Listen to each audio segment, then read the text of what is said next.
So we're going to talk tonight about the software supply chain and some research that I did that I think you guys will find really interesting. So who knows Sonatype? Everyone in the room should probably know Sonatype in some way or another. You probably don't know the name Sonatype. So we get this a lot when we go to Java 1 or any other Java event. It's like, I don't know Sonatype. Well, are you using Maven? Right? Okay, well, our founder, Jason Van Zyl, built Maven, right? So you guys use the central repository for getting your Java open source components, right? We run the central repository.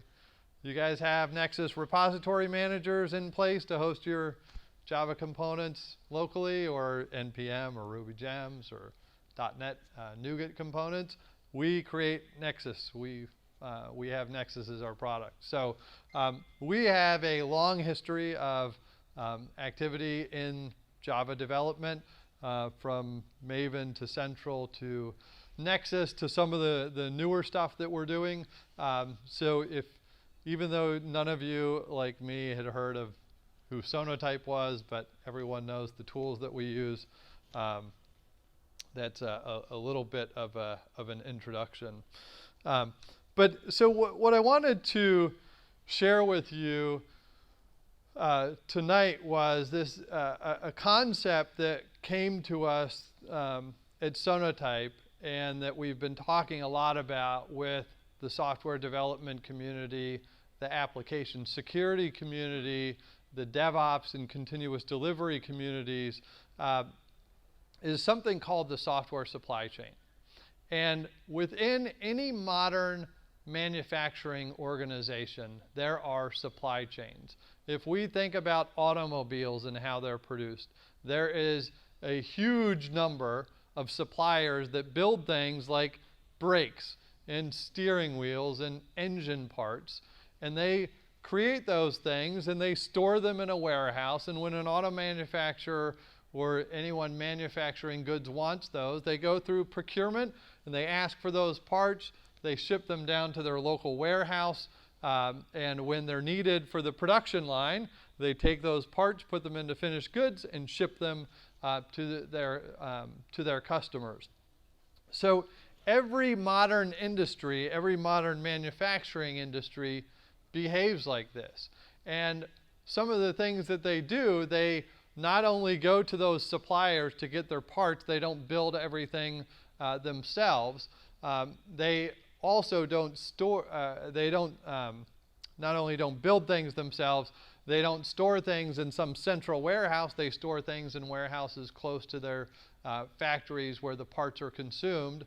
And they don't let anyone go out and get parts that are required for these vehicles. The designers will design parts, work with their procurement departments, and bring those parts in from the best quality suppliers, the best quality products, or the best quality versions of those products come into their organizations, and they put those goods into their products. And down to every single nut and bolt, or thread, or internal fabric, or radio, or brake pad, or whatever, in these supply chains and in these manufacturing processes, they know exactly where these parts are. So if anything goes bad, they know where it is, what product used it, and they can recall it. And that works for auto manufacturers, it works for pharmaceutical manufacturers, it works for toy makers, and it works for ground beef producers, right? They know everything that they've put into a product, where they've shipped it, and who it ended up with, so that they can track and trace those. And there are huge benefits to this kind of behavior by doing these things, by looking at these efficiencies of sourcing the best parts from the best suppliers and having the ability to track and trace these components, that allows them to be much more productive, save tons of money, and be extremely competitive in the markets that they serve. So a company like Toyota, applying these principles, can be massively more productive with fewer suppliers, higher quality parts than a GM or Chrysler that they're competing against. And these kind of practices are being applied across software development. But a lot of people don't recognize the parallels of what's happening in software development as to what happens in modern manufacturing. But in the DevOps and continuous delivery and lean enterprise movements that are going on today, those organizations are looking at a lot of the best practices from Deming and Toyota supply chain practices to look at where are the constraints and inefficiencies within our organization, and how can we eliminate those constraints to move faster, to release faster, to reduce the complexity within organizations, to make safer products and deliver those out to their customers. So while that, auto supply chain or pharma, supply chains and manufacturing lines might seem like a distant thing from what you do as a Java developer, there are a lot of parallels in this world that are being adopted into software development, and people that want to develop in a brand new way. The whole DevOps movement, the kind of culture around it, how organizations operate, behave, manage their projects, and the expectations of people and how things are managed can only move fast. It's super high velocity if it's extremely well managed, right? Cars, they don't produce 1 million cars a year just kind of ad hoc, right? They don't produce 10 billion pills a year kind of ad hoc. And not only do they not do it ad hoc, it's very prescribed, very much monitored, and they know exactly what's happening across these supply chains. So at Sonotype, we're in a very unique position that we actually see a huge amount of what happens in the global software supply chains, and specifically for Java development, when we run the central repository. And when you work at Sonotype, starting day one, you get all of this kind of folklore or myth of the stories of who's doing what within software development and what volumes there are of consumption of open source components out there that are just massive, in some ways beyond belief when you get into this. And also where there are bad, vulnerable components being used by software developers en masse that you wouldn't believe across some of these organizations. So I spent 2 months earlier this year in April and May, and I did a deep dive analysis of the central repository and other data that Sonotype had access to in an effort to document that information and deliver it out to the development and security and DevOps communities, not to reveal and talk about how bad things are in the current state of affairs, but to use information to start a conversation. So today, and all these slides will be available to you absolutely immediately following the end of the presentation. I'll tell you how to get the slides, the research report, and some other stuff that I'll cover. But in doing this analysis, I was able to look at 100,000 software development organizations that are accessing the central repository and what their behaviors are, and also the organizations that are contributing to the central repository. So within the software supply chain, we have a group of suppliers, the open source projects that are building these components and frameworks and things that you're using on a daily basis, and supplying those to the central warehouses like Maven Central that you're accessing components from. And whether you're a NuGet developer and you're going to the NuGet gallery or npmjs.org or rubygems.org or whatever central repository or central warehouse you're going to for the components, the open source projects are supplying those components to those warehouses. And in a lot of cases, how many of you are using a local repo like Nexus or Artifactory something like that, or Archiva. There's probably still a few players or users out there. So in a lot of cases, your organization has decided we don't want to always go to the central repositories. We just want our local stash of our own components that we've pulled down from the central repositories, or components that you've built yourself that you just want to store in a local private repo and access for your development. So there are those warehouses as well in the supply chains. You're obviously developing software and turning that into applications that you're then delivering to your customers in one form or another, whether that's a cloud-based service or a application that you're shipping out the door for on-premises use. So we all have a software supply chain that behaves in similar manners to the modern supply chains. But the research that I did will reveal that, and you'll see a lot of this throughout the discussion, of the software development has changed in a huge way. That software just isn't written purely from scratch anymore, or rarely is written from scratch anymore. You are getting components that you need, so you don't have to write things from scratch, and you're compiling those into the applications and doing custom coding on top of that. But the processes in the organization, from software development to security to compliance to audit to the track and trace governance of things within the organization, those processes that surround it have not changed enough. And I'll reveal some of what I saw within the research that I did that I think will help start some of the conversation. Some people that helped me with the report and review the report throughout, Gene Kim, who wrote the Phoenix Project. If you are interested in DevOps and have not read the Phoenix Project, you should get on your phone and go to Amazon or Kindle and get the Phoenix Project and read that book. It is a super simple book to read. It is basically a dramatic story laid out of a guy working in an auto parts factory that has an IT department and the transformation that they go through. So it's not an academic book by any means, but it's an easy read. You could read it in a couple of days, but you definitely want to get a hold of that book. John Willis from Docker, Gareth from Puppet Labs, Nigel from Disney.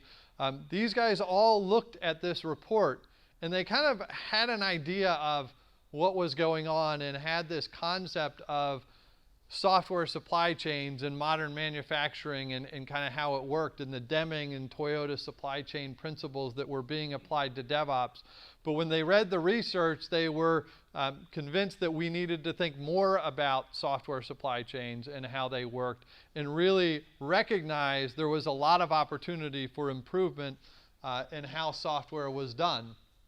And the winners within that will be the ones that manage their supply chains best across their organizations.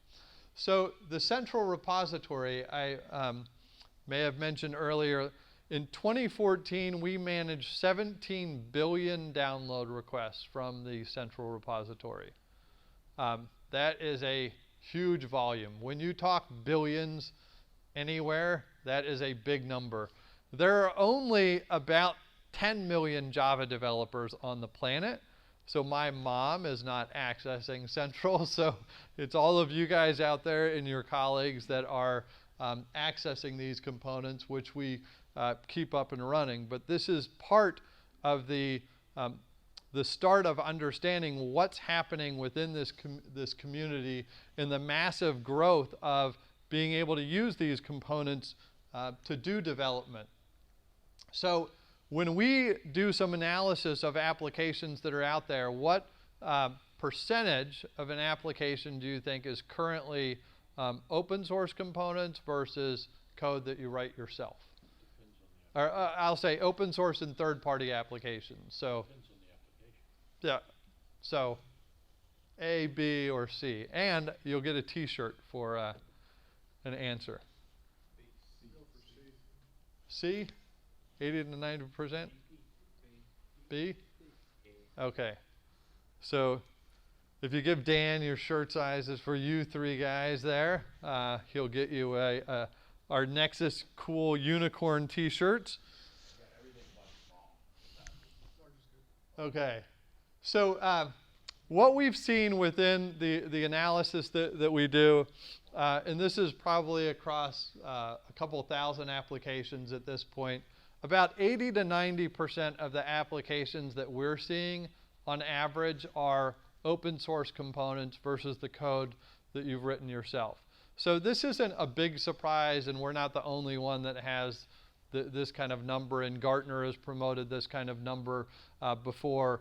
But with the volume of open source that's being consumed across Java and all the other development languages, it's not surprising to see a greater percentage of the applications being open source or third-party components. And when people look at development, one of the things that we recognize is that it's not just using any component. If you want to have a world-class software development organization, you will want to select the absolute best components or the best parts from the best suppliers or the best open source projects, and have traceability and visibility to what components you've used across your enterprise. Because with that visibility, you will remove a huge amount of inefficiency from your organization and eliminate a lot of rework that can come along with using poor quality components, or reduce the amount of technical debt that your organization is accumulating. And I'm going to show you some of what that is through the research. But the other thing that struck me in the research that I did was the massive volume of consumption that happens in the average organization is so big that the only way to kind of keep up with and understand how to find the highest quality parts from the best suppliers and do this traceability is to automate it. Anyone that's trying to keep track of what they use where in a manual process is totally outgunned. And in fact, you've been outgunned, or your organization has been outgunned by the volume of consumption for probably 8 years, right? The process, software development has changed, but the processes around it haven't changed enough, and I'll shed some light on that. This is one of my favorite slides because it is always outdated. And at some point, I always go through and update it, and then it's outdated within the next day. But within the central repository, when I created this slide, and I think I last updated it in July, there were 985,000 components. Right now, I think I looked a couple of days ago, there are 1,015,000 different open source components in the central repository. There are 115,000 plus suppliers or open source projects that have contributed those million plus components into the central repository. And again, there are like 10 or 11 million people that are using, that could use or should be using the central repository. These components get updated 3 or 4 times a year. So we always see new versions coming into the central repository from the supplier base. So that's on a global scale. You're not using 115,000 different suppliers of open source across your portfolio, right? You'd be one of the rarest organizations out there. So on average, how many open source projects did I see through the research of your organization using? So this I'll qualify. This is a larger size development shops. For a t-shirt. 7,600. What's your size? Medium. Okay, he gets a t-shirt. Okay, so what I saw within these development organizations was the average number of downloads from the central repository of components that they had was 240,000, and 7,600 suppliers, right, or open source projects that they were getting the parts from. And of those different projects, they were consuming 18,000 unique components. So that's all the versions combined of those projects. So you're using 2.7 versions maybe on each of those components. And that's on a good day, because I'll show you some stats later about what the top 100 components that you're downloading and the version dispersion there. But the thing about this, there are a lot of things that I saw playing off of this research. One is 7,600 suppliers is a lot, right? If we look at, I don't know if I put it in, I did put it in here. So we did some work where we're looking at Toyota's supply chain management practices. Firm-wide, Toyota has 224 suppliers, right? Chevy has 5,500. The average software development organization has 7,600, right? You are sourcing more than one part or more than one version of parts from those suppliers, up to 18,000 unique parts within those organizations. So maybe I'll get ahead of myself a little here. But one of the interesting things that I find as I study this and look at the behaviors that happen is that of these 240,000 downloads, there are 7,600 suppliers that I want to use, that I've said, I'm not going to develop that software myself. I'm going to go to a third party that's developed code for me and use that in my product. And you only really need, arguably, you only need 7,600 parts. But you've used more than one version of that part. And there's a new release, so maybe there's some wiggle room there. You want to use one or two versions of that. So you could source those into your organization and put those in your local warehouse, but you've downloaded them 10 times each, at least. Maybe that's 15 times each. I haven't done the math, right? So you only needed 18,000 parts, and you only needed to download them once and put that in your local warehouse, right? But you downloaded them 10 times, right? And there are arguments around why you would need to download 240,000 that I could come up with. Like, you have different development groups all over, and you have different repositories, managers all over the place, and that will account for more and more downloads. But there's still a great deal of inefficiency in that that goes on, and I'll tell you a little more about that later. But the one thing that also we are allowed to look at is managing the yes, question. The numbers that you have for the car manufacturers are by make.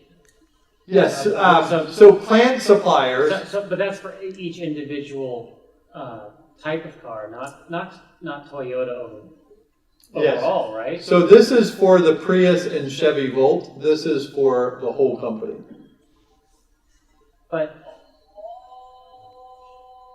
But that supplier is for the Volt, not for all of Chevy's cars. That's what I'm asking. So for the Volt, there are 800 suppliers. For Chevy, there are 5,500 suppliers. Okay, so you're just. It might not be clear how we. I don't know what 4% in the 224 is. No, it's someone else's slide, but I just wanted those two numbers. So I apologize for the confusion. But definitely, if anyone has questions, ask away. I'm not going to try and get through this end to end without any questions. So everyone heard of Heartbleed? Poodle, Bash, some other logoed vulnerability, right? So at least once a month, I read some article that quotes the cathedral in the bazaar saying, with many eyeballs, all bugs are shallow, right? And that had truth to it about 10 years ago, maybe even 8 years ago. But one of the things that we get from the central repository, we see all of the open source projects that contribute components into Central. And we see how often those projects, and maybe you participate in them, update those projects. So there's a lot of dogma around, open source is more secure than closed source, and arguments that happen, like I said, once a month. But when Heartbleed or Poodle or Bash or something like that comes out, then you see those articles like 8 times a day about with more eyeballs, all bugs are shallow.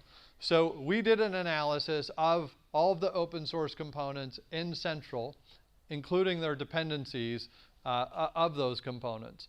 And when an open source project and its dependencies had a known vulnerability discovered, a CVE identifier associated with it, that vulnerability was fixed 41% of the time. And that means there is a vulnerable version of that component or a dependency of that component. And even though new versions of the components are released for better performance, more features, fixing bugs, what have you, the security vulnerability is not addressed 59% of the time. And when it is addressed, it's 390 days on average for the organizations, for the open source projects, to fix that security vulnerability within the project, right? That does not include the time that it takes those consuming the projects to implement those fixes or those new versions in their software. Now, the best organizations that we saw were able to remediate or have a mean time to repair of less than a week for their open source projects. So as a software developer, when you look at, let's say 7,600 is the proper number of suppliers. You want to choose the best suppliers that you have for the best components. And you want to know, right, am I using a project that has repaired a vulnerability but took a long time to do it, that never repaired a vulnerability, or that's really good at repairing vulnerabilities if we're going to use the best and latest parts or quality components from those organizations. And yes? Do you have any data on the adoption lag between when the fix is released and how the majority of projects are using this updated version? Yes, kind of. So it's not something, so the central repository, even though we keep this up and running for everyone, this kind of research is not something that we spend, like, no one's employed full-time to do it. But we have looked at different things, and I think I have a couple of slides later. When vulnerabilities are introduced, like there's one with Bouncy Castle, and excuse me, I don't know the number off the top of my head. It's a crypto library, right? So that had a level 10 vulnerability associated with it announced 9 years ago, right? They repaired that component 9 years ago, right? So the fix was almost immediate. The downloads of the vulnerable versions happened, like, last year there were 42,000 downloads of vulnerable components. Struts 1, if you're using Struts 1, stop using it, right? If the FBI warnings and bank brownouts and everything like that wasn't a hint that it's extremely vulnerable, stop using it. But we still see, like, there are, again, I'm going to get the numbers wrong because we have slides on it, but there were like 1 million downloads of Struts or 600,000 downloads of Struts 1 in the last year. It's still being downloaded in droves by different organizations. So there is some research that we can do that would show what is the pickup of the new versions. But generally, I think all of you, well, maybe I shouldn't stereotype. How many of you use the same version of the same component you used in your last project in your new project? Right? It worked last time. I need it again. I'm going to use the same version. That kind of behavior happens over and over, right? And we see that from the age of the components that are in there and how often they're downloaded. Things that are 10 years old, 8 years old get downloaded in droves when there are 50 newer versions available, just because it's the same thing that you used last time, right? And your friends aren't using the newer versions. So part of what this gets to, and I don't have a really good answer to this right now, or Sonotype doesn't, but we'd like to work on it, is we want to be able to inform the world what are the best projects out there? What are the latest, most capable versions of projects? Who are the best at repairing vulnerabilities or bugs within their components? So as developers, you can make better choices. That information is not easily accessible to you now. Yes, you can figure it out. You can go and research vulnerabilities on components and look at the 10 or 100 dependencies that those components have and try and figure it out, but you don't have time, right? And honestly, we don't have time, to do that. So we have to find, and the volume of components that you're consuming, right, means there's no way any of us have time to go out and look for all of those things. But if we automate the delivery of that information to you, where you have it at the point where you're consuming that component or wanting to pick that component for use, then you could make a decision. Hey, I'm choosing between 2 different logging frameworks. Which is better, right? And then we could try and make software development better. But it's again a supply chain principle that we're looking at. How do we apply this practice to make software development better? And I think, as I said at the beginning, it's the conversations that we want to start. Sonotype doesn't necessarily have to try and solve all of these problems, but if we present the research and the data to you, that maybe some of you might have an answer to that. We talk a lot about, of course, Maven components or Java components because we run central, but modulecounts.com, if you're ever interested, it's a very simple site. It basically looks like this. They have a chart on. You can select the different kind of components that are out there and see the growth of the number of packages or components hosted within those repositories, which just kind of points to the growth is happening everywhere across development. And when we look at Central, or it's the official name is the Central Repository, but everyone calls it Maven Central. So even when we track on Twitter, like if anyone has problems with uploading their projects or seeing that their projects were loaded onto Central, they always say, hey, Maven Central, I haven't seen my component loaded in. But anyway, the official name, Central Repository. If we look at NPM, they had 15 billion downloads within 2014. Even some of the smaller ones, like in the .NET space, the NuGet Gallery is tracking around 280 million components. Bintray said that they did 250 million downloads last year. So the volumes of consumption across development are very large, which again gets to how do we manage this consumption, the volume and velocity. And how do we do this in a way where there are all these components out there, and yet the communication lines between the people that build these projects and the people that consume them doesn't exist, right? So when I'm an open source project and I find out there's a vulnerability discovered in one of my components, how do I fix that? I'm going to go and fix that vulnerability. I don't know who's consumed the components that I've put out there on Central or any other public repository. I don't know who's consuming that, so I can't communicate out to them who uses this thing.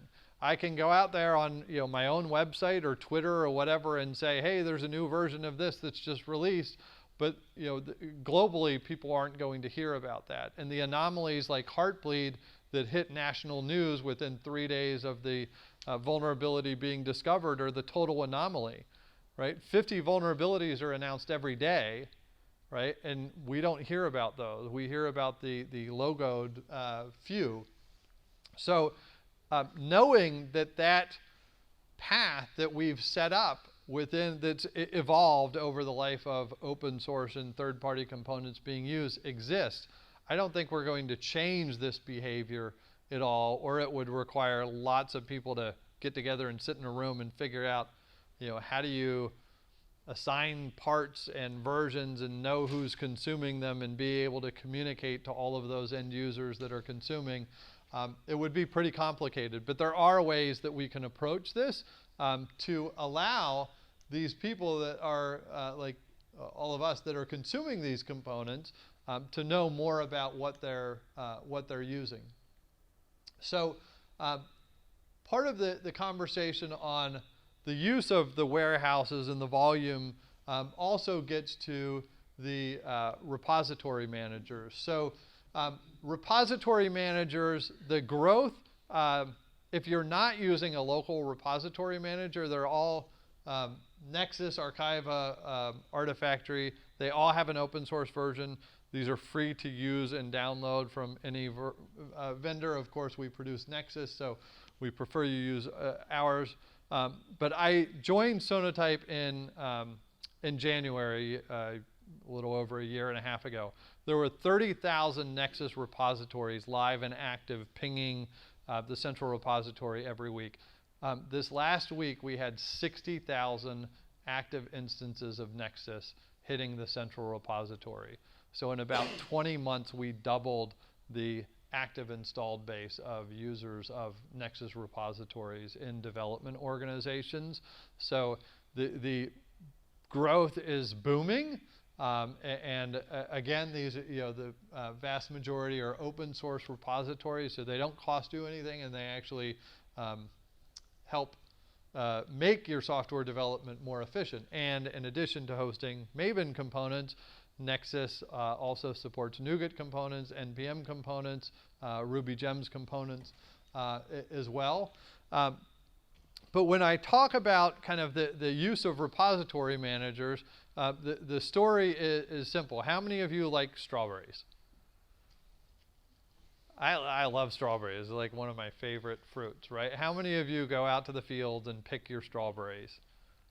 Right? Once a year, I go with my kids. I pick strawberries. They like get a red face and red shirt from all the strawberries that they're eating in the fields.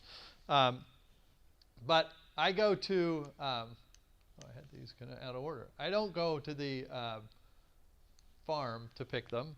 I go to the local market or the local supermarket or farmer's market to get my strawberries, right? And when we look at the patterns of what we see for people accessing the central repository, right? You can get components in a lot of different ways. You can just go on your web browser on Mozilla or Safari and ping Central and say, does this component exist? And I want to download that.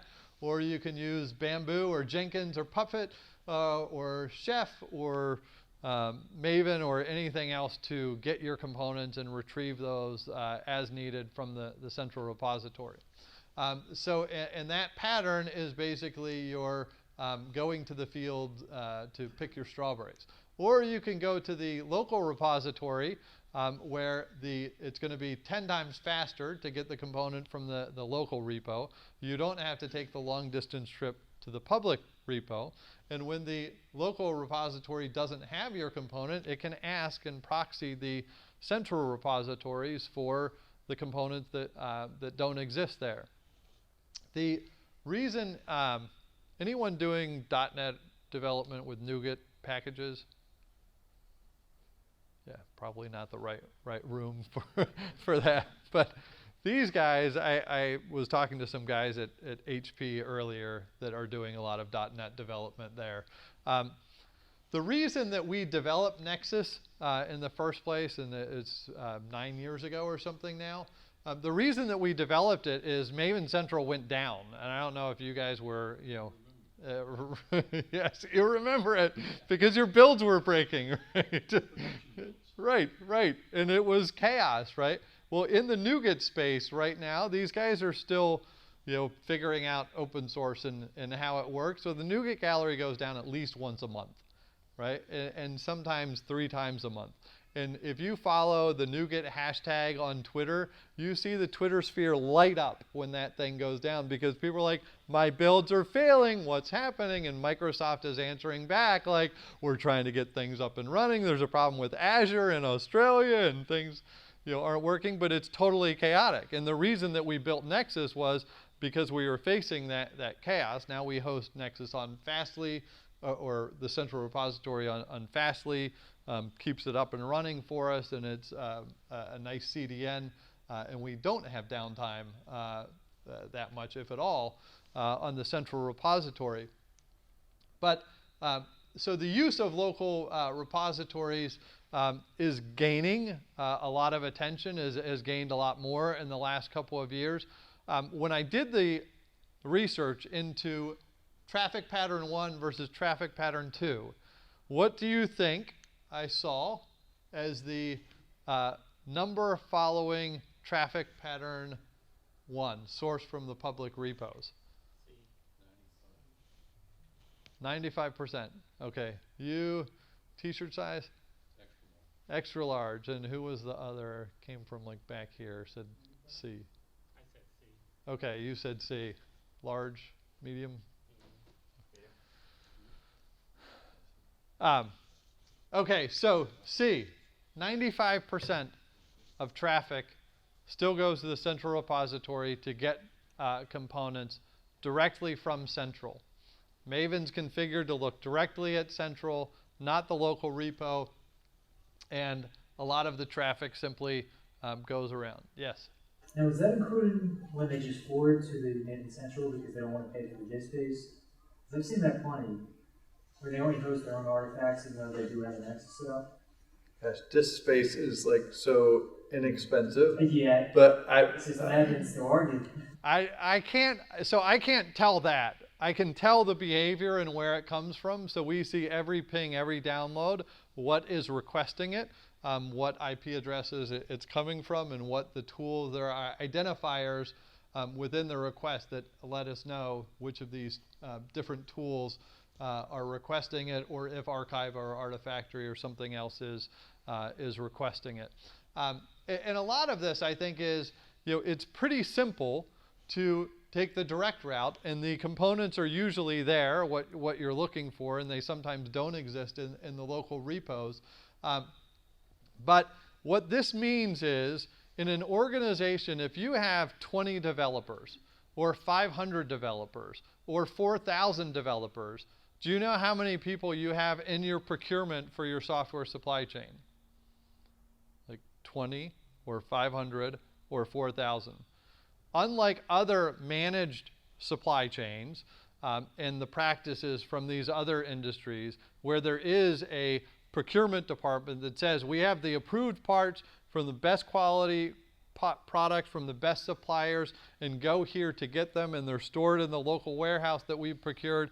Software development doesn't behave this way. 4,000 developers means 4,000 people in procurement, which means the quality of what you're consuming, the number of versions of what you're consuming is managed chaos in a little way. But there are opportunities to improve the behaviors here, that it doesn't have to be this way. There are organizations that we saw out there. I looked at the top 500 consumers of downloaders from Central. There are 30 organizations globally that source 80% of their components from repository managers versus going to Central. There are some huge organizations that I know of with 6,000, 7,000 developers that have said, this behavior is something that we don't want to have in our organization. We can be a lot more efficient, have a lot more faster builds, more efficient builds by taking this pattern. But the person that made that decision wasn't a developer. We went to it was the Chief Information Security Officer. At the time, worked at JPMC, told the story publicly, so I don't mind using their name. But we went to him and we said, do you know who the largest consumer of open source components is from the central repository? And he said, easy, IBM. Right? They've got to be the biggest. Nope. Federal government. Nope. Jim, it's you. It's JPMC. They were downloading at the time 3.1 million components in a single year from Central across 6,000 or 7,000 developers that they had on staff. And as a chief information security officer, what he knew, and you'll see later, a significant number of those components had known vulnerabilities in them. And he said, how many people do you think he had at the bank watching that or looking for that problem? Known vulnerabilities in open source that's coming into the bank. You already got a t-shirt, but you guessed right. 0. There was no one. And he said, this is a huge issue. We're bringing in parts of unknown quality and unknown origin into the organization to make our software development more efficient, but it's putting the bank at risk because we have no idea what's coming in. They put through a mandate at JPMC, and anyone here work at JPMC? If you talk to anyone at JPMC, they can't go to Central. They have to go to the local repository manager and get their components, and by exception, they can go to Central to get new components. They went from 3.1 million annually to 95,000 annually by making that shift. The components that they needed were already there. What we effectively told them was, here are the 18,000 components, or pick the number of unique components that you needed. Put all of those in a local repository, and then effectively no one needs to go to Central, right? The parts are all there. And when you need a new version of the part or a part that doesn't exist, then you go and get that. And that's a more manageable process. Yes? Do you know how they manage, how they enforce that? Yes. It came from the security group of saying the bank is vulnerable to attack. They had been through the Struts 1 issue with almost all the major banks went down in Struts 1 within a week of that announcement, and I think that was July 2013. Did they block DNS resolution for? Yes. Yes. They do something like that. Yes. You cannot access Central except from a select place within their security organization. So that is a mandate that comes down, and I won't say that would work for every organization, but there are organizations that do this, and when you look at, I figured in the volume of things that happen, we wasted 3 million build days last year in this pattern of let's all go to Central. And we're happy it costs us money to keep it up and running, right? And we're happy to keep it up and running for everyone, but you can be a lot more efficient using a free repository manager of choice to do things a little more efficiently. You first. Do you plan to change the default in Maven so that it doesn't default? Apache now has Maven. We don't build it or sell it anymore. We built it initially, but we gave it over to the Apache Foundation. So you may be getting to later, but who controls what is accepted in the local repo? That is a good question. Because we just proxy, if then in our Maven builds, if it's not in the local repo, it goes out and gets it. Yeah. And nobody controls the quality of it. Yes. So that is a great question.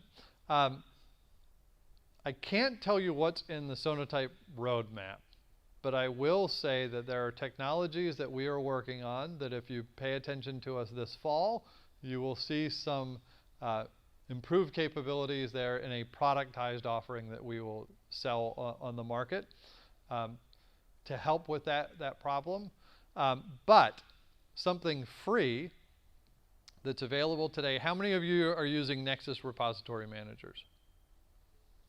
Okay.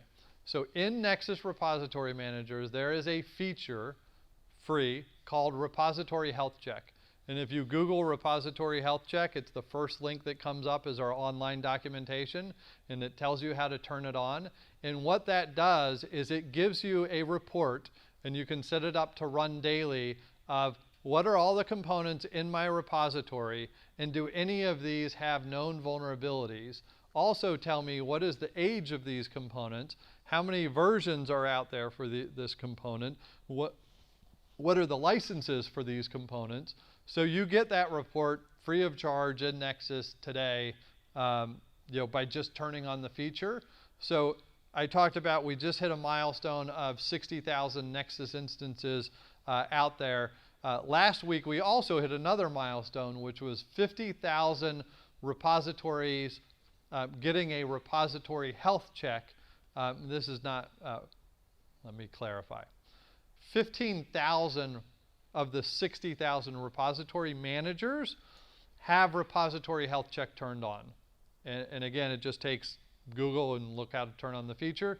And of those repository managers, there are 50,000 repositories that we are providing that report for within each of those Nexus instances. So there's a couple of repositories per repository manager, but we just passed the 50,000 mark on that last week. And that's free information that we provide on what is the quality of the components that our developers have access to right here. So we won't block it from coming in because you need that component that you're trying to get at. And we also don't know at this point where a component has a known vulnerability. It may be vulnerable for your use case, but not his use case in his application. So we don't want to block it right up front to say, hey, it has a known vulnerability.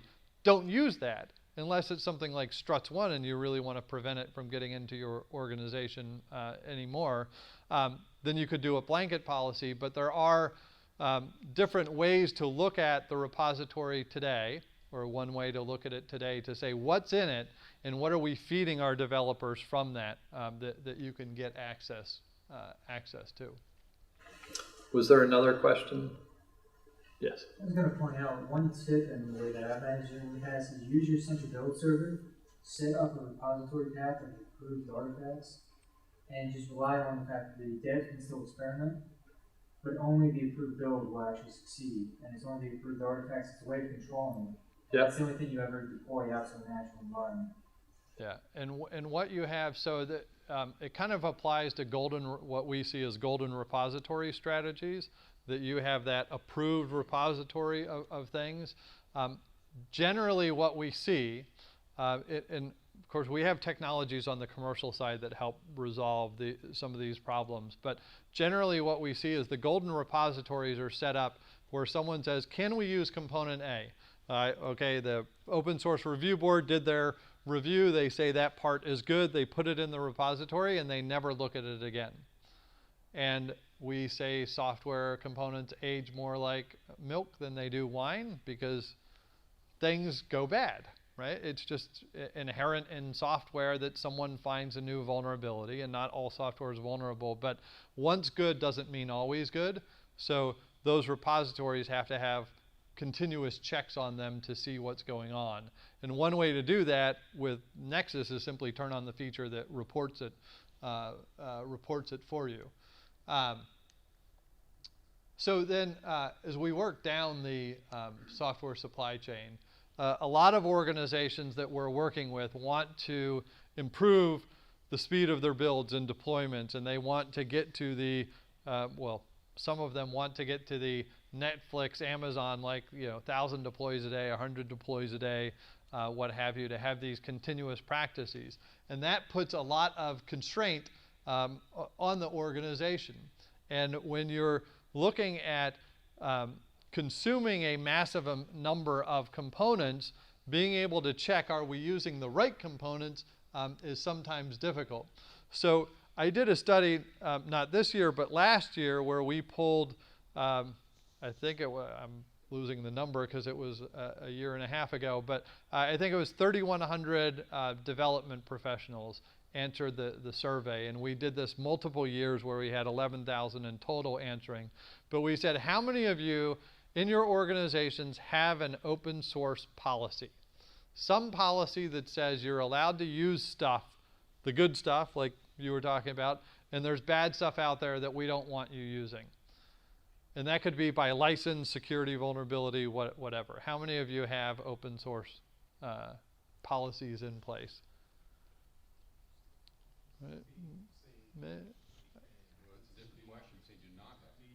Okay, yeah, well, So do not have open source policies. Wow, you guys are pessimistic. So, who wants a T-shirt? There's a lot of answers in there. Our open source policy is basically, we can't contribute to open source except it goes through, until it goes through our legal process, you know. So, Yeah. And open source policies, what I've seen is open source policies, differ from one. We have a policy on paper. I don't know where that is. We have a policy controlled by our legal group because we're not allowed to use GPL licensed components. We have a policy that's driven out of our security group, or maybe it's an additional policy from our application security team saying what we can and can't use. And some people have actually instrumented some automated testing within that. But the answer to the question was, so 43% of organizations do not have an open source policy in place. So there's no rule or open source review board or something like that that governs their activity. And when we looked at the best what should be the best organizations or better organizations, so 500 developers or more, it got to somewhere like maybe 64% of organizations, 500 developers or more, meaning you have more employees and you can specialize more in activities, more likely to have an open source policy, but it again only gets to about 64% do.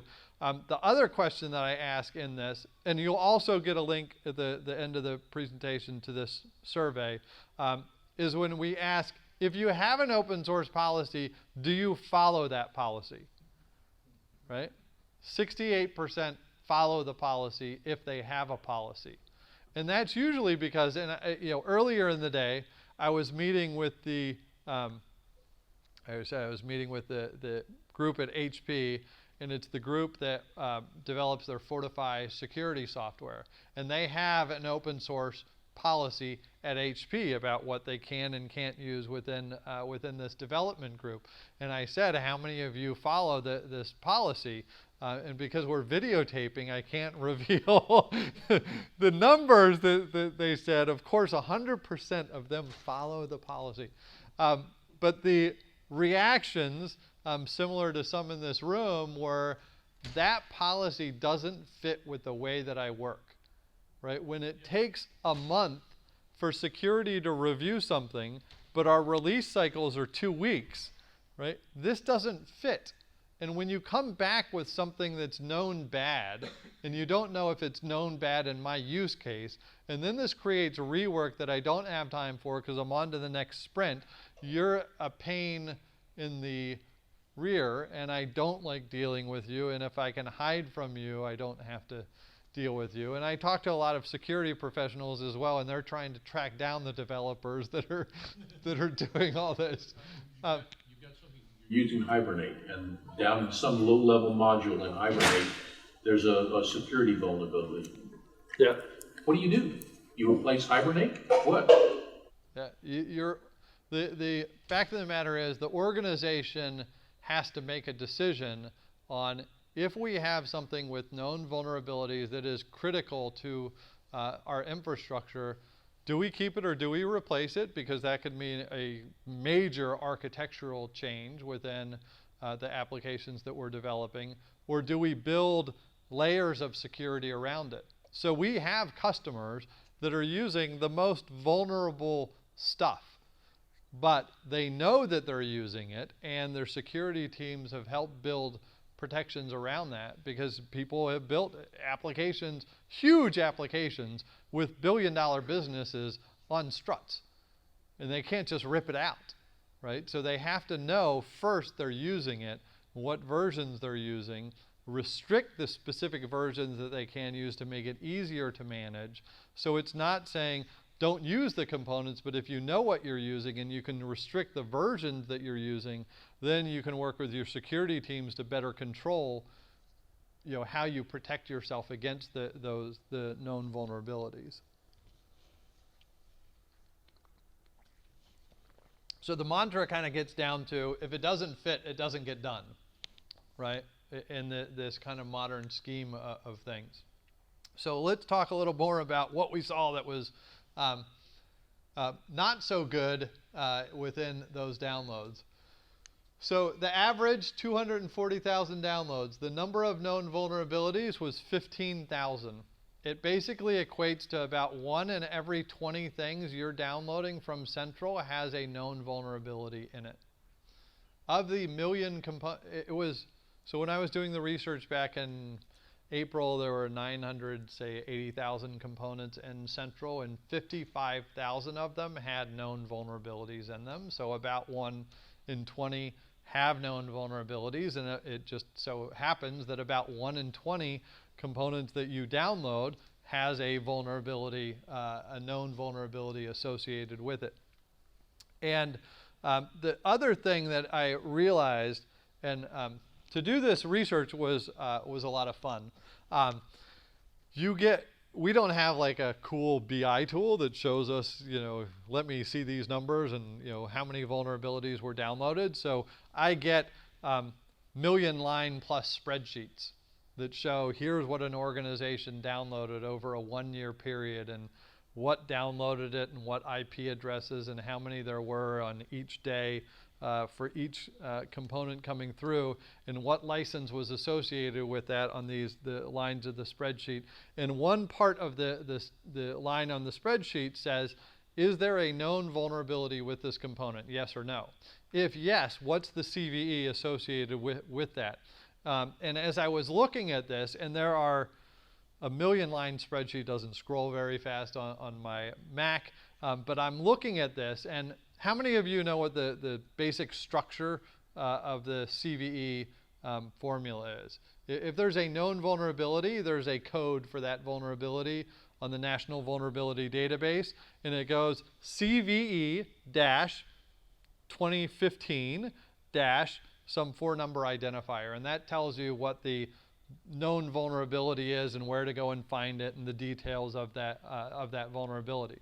So as I'm looking at all of this data and scrolling through these pages and pages of downloads in these different organizations, I'm seeing CVE 2003 ... right? So 2 things scared me about that. Can anyone figure out what the 2 things were? Actually, 3 things scared me about it. Anyone want to guess? Is even one of them? The age. The age of what? Well, 2003, did you say? Yes. The age of what? This is a component? The age of the component. You're using a component that was built in 2003.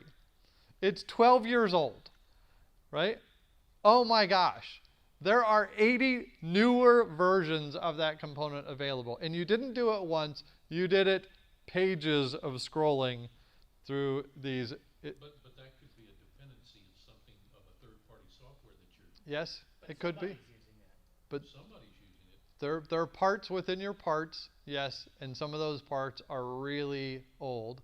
And so the other thing that scared me, someone mentioned up here. So it was old, the part was old, and there were a lot of them. That's 2 of the 3. And it was known vulnerable for at least 12 years. The part is at least 12 years, and it was known vulnerable for at least 12 years, right? And you're still consuming this in your organization. And the number of 2003s and 2005s and 2006s that came up were beyond my belief. So I did some analysis to say, if it's 2015 and older, or if it's 2015, you might not know about the vulnerability. If it's 2014, maybe you're a little slow in figuring out what's in the golden repository and what should be in and should not be in. But 2013 and beyond, you should be hopefully keeping up. But 66% of what was downloaded had CVEs 2013 or older, which says the vulnerabilities have been around and they're downloading them. So 10,000 of those vulnerabilities up there were 2013 or older. If you read the Verizon data breach report, Verizon data breach and investigations report, the 10 most exploited vulnerabilities last year came from components that were known vulnerable for at least 9 years. Right? And they accounted for something like 95% of the exploits out there. People using old known vulnerable components again and again that are old components and known vulnerable old. So the hackers' jobs are pretty easy. They just look for there's massive numbers of people still using the old stuff in droves. So I hinted to this number earlier, but there are these stories that go around Sonotype, as I said, the folklore and the myths of an organization. I don't think I have a slide in here on this, but there is a large banking organization somewhere in the world. And they use Spring Core. They download it frequently.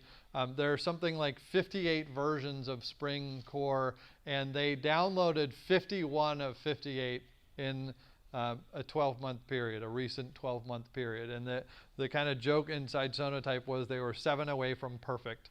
But they somehow consumed or needed to consume the 51 versions within a single year. So I did some analysis, and I looked at across a number of companies in the top 100 downloads that there were of components, how many versions on average of those top 100 components were being downloaded. And the answer was 27. Right? So 27 versions on average. You only really need one. And if you're Google, you have a mandate across your organization that says we're only allowed to use one version of one component out there, and we can get a waiver for using 2 versions of a component out there. But we're going to restrict the number of components that we use. Homeland Security, when they did an evaluation of healthcare.gov, I think they found 11 different logging frameworks in healthcare.gov because 1 wasn't good enough. 11 is better than 1, right? But this kind of going back to this supply chain analogy, it's like the designers for the car, for a Chevy Corvette saying, I'm allowed to assemble the 2016 model, and I can pick from one of 27 different mufflers that are available, and even if they're defective, I can still put it in the current model year out of any of the mufflers that we've sourced from our suppliers over the last number of years. It would be ludicrous to think that Chevy or any other manufacturer would do that kind of thing, but in software development, what it ends up is we need 27 different parts, and we're managing 2,700 different parts. Or I'm sorry, we need 100 parts, the top 100 downloads. We're managing 2,700 or holding 2,700 different versions of those within our software supply chains, which means it's adding to the technical debt and sometimes the security debt within our organizations. And again, one of the reasons why I wanted to do this research and reveal the information to everyone out there in these different communities was not simply to say, hey, we're doing bad things out there and we're totally inefficient and shame on us. It was more, let's get the information out there on what's happening, because if no one sees it, no one can improve it. If an organization, if your team doesn't have an idea of what's going on, there are ways to get an idea of going on that actually don't cost anything. And we can talk about some of those moving forward. But the thing is, we look through, so going through the supply chain, we've analyzed now a couple thousand applications through a free service called Repository or Application Health Check, which I'll give you a link for later. Any of you that have a Java-based application that you want to run through the Application Health Check, it's a free service. We'll tell you what components are in it, give you a full software bill of materials of what's in your application in terms of the open source components that you're using. We'll tell you if any of them are known vulnerable, and how those vulnerabilities are either in the components or dependencies of the components, what license types they are, the age, the popularity of downloads of those components from the central repository. And again, that's a free service. And if you don't want to do your own application, but you just want to test it out, pick Open Source Nexus, pick Hudson, Jenkins, pick any other open source Java application and run it through the check, and you can see how it works. But on average, we see 106 components with 24 known vulnerabilities and 9 restrictive, basically GPL license type components in those applications. Struts 1, I knew I wouldn't get the number right, but from April 2014 to April 2015, Struts 1 was downloaded 755,000 times. And this is across, we have some other slide with more detail, but it's across like, I don't know, 10, 12,000 organizations, some large number of organizations. Bouncy Castle, the crypto library, 42,000 times. Again, this is a crypto library. It was fixed 9 years ago. New, safer versions are available. And the bad versions were downloaded 42,000 times across like 4,000 organizations last year. You had a question? I'm just not sure if I missed it. Did you say what the distribution is on these organizations across the globe? Yes. So for these, I didn't mention specifically what the distribution is, but it is pretty even keel across the world. There's a story that our CEO tells about a large financial services organization that said, we're not allowed to use struts anywhere in this organization. And we said, if you want to know, we can tell you, you're downloading a lot of struts from the central repository. Chief Information Security Officer or security related role said, no, we're not. I've asked around, we're not doing this. And our CEO said, well, I ran the report, and let's say you downloaded it 4,000 times last month in your organization. Well, that must be Singapore, because we're not doing that in North America. It must be some external or distant development group. And he said, okay, well, I'll run the analysis more. And he says, 70% of downloads are happening during North American business hours. So probably it's the North American teams that are doing it. And they were downloading it, as he found out, and he asked more people, and they were renaming it something like Lisa, and they weren't allowed to use it, so no one in the security team was looking for Lisa. They were looking for struts, and they were using it all over the place. So kind of a funny side story there, but it's not just a 3 million people in China are downloading these vulnerable components and that's skewing the data. It's basically follows global distribution of where software developers are, lots in North America, a good deal in Europe, and then Eastern Europe and other places. So this all comes down to looking at modern manufacturing supply chains and how they behave. Probably all of you, most of you, I don't know, maybe I live in a special world where I look at security stuff on Wired, but you heard about the guy, the reporter that was driving his Jeep down the highway, and the guys hacked into it. This was just before DEF CON Black Hat this summer, and they ran the article in Wired that said they remotely hacked his Jeep on the highway and stopped him while there was a big semi coming up behind him. And of course, this freaked the guy out, saying, you got to restart my car, because he was on the phone with the guys. And Chrysler, the researchers were working with Chrysler. They knew about this vulnerability. They understood that it was going to be publicized at these security conferences over the summer and hit Wired magazine and CNN and all those. And Chrysler ordered a recall, right? Within a week or a couple of days, right? They said, this stuff is known bad. There's a fix. We have to fix it. It's in the software. Chrysler knew every single vehicle that used that vulnerable version of software.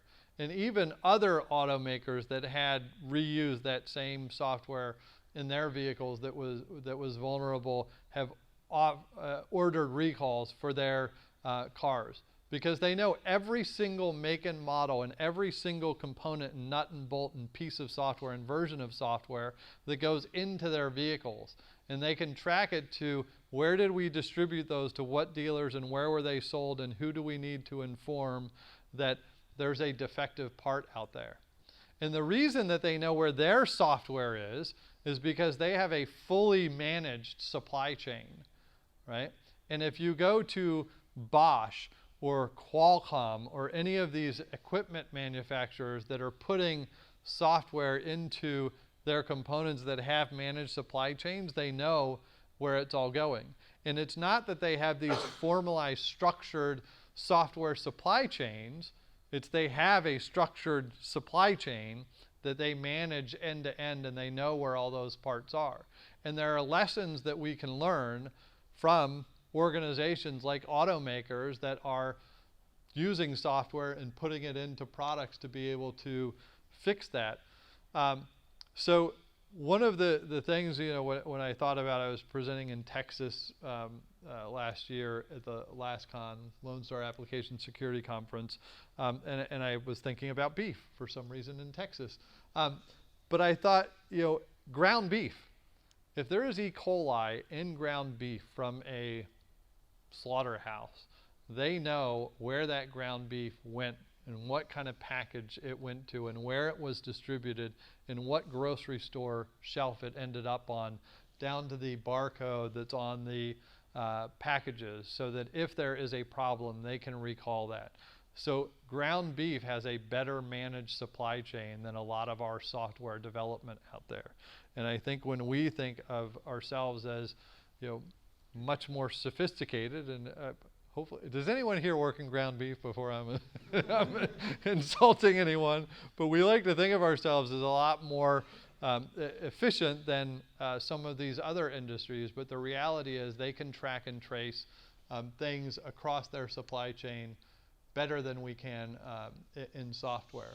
And so at Sonotype, this gets to some of what we believe is going to be the answer to these problems. And this is a slightly commercial part of the conversation, so I won't take up a lot of time, but we believe that the answer lies in the developers, right? This is not a problem that gets fixed in the legal team.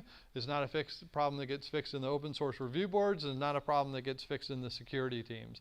If it's going to be fixed, we have to empower developers that are consuming the parts with the right information when they're consuming those, to pick the best parts from the best suppliers and know where those are used. The solution has to be frictionless and automated. You cannot have a manual review when the volume of components is so high within there. And one way to start is that bill of materials. So within our products, in our Nexus, Nexus is a family of products including repository managers and other things. We have the ability to actually configure very simply. There's a policy for security vulnerabilities, and anything with a CVSS score, vulnerability score, between 4 and 7, we'll take this action or alert someone to doing that. And those kind of policies can be set up at Jenkins, Hudson, Bamboo, whatever you're running in continuous integration. So every single build that goes through those, you can identify the build was, you know, stable or not stable, and within the build we recognize X number of, you know, licenses that we don't like per the policies in our organization, or security vulnerabilities that are known within those components, and you can simply alert on the Jenkins dashboard, and you can deep dive from there to find out more information about those components, but have that for every single build. You can do that as an informative way to track, you know, what are you using and how are you using it. You can also take the automated policies to not only give you visibility, but enforce it by breaking a build. If you say we can't use struts 1, you could set it up to break every build that came through with struts 1 in it. if you're using things like Eclipse, when you're selecting components or you have the components that you use within the design of the application, what we can tell you today is you've selected this version of, this happens to be struts on the screen. This is the version that you have. Every column here is every version that's available. The top bars here show you what's the popularity of the components that are being downloaded and consumed. So this is the version that you're using. It has a number of known vulnerabilities. Those vulnerabilities, depending on the component, may or may not violate your company policy, and you can set up what is our policy for what's acceptable or not acceptable. And if we tell you there are 40 versions of this component available, 10 of them are known vulnerable, and it happens to be the one that you picked, but there are 30 safer versions available, you could pick one of those. At the point where you're selecting the components that you want to use, if you know good or bad right from the start, then you can make a decision. And further down the line, it means less rework. It means security is off your back or legal is off your back, because at the point that you were using them and selecting them, they weren't known vulnerable. And organizations like Intuit are doing that. Blackboard was using Jenkins on the last one. The software bill of materials that I mentioned about what's in your application, and if you want to run your own applications or any of the open source Java applications, here's the bit.ly for it. And again, I'll tell you how to get these slides. But this takes, like, for a big application, it might take 5 minutes. 5 minutes to run the report. Generally, like if you run Nexus, it takes about 30 seconds, maybe, to run the scan and download the software to get the report. So one final note of interest. In December of last year, the United States Congress, Representative Royce from California and Jenkins from Kansas introduced legislation that said, if you are going to sell software to the federal government, you need to produce a bill of materials of what open source and third-party components are in that software. That's number one.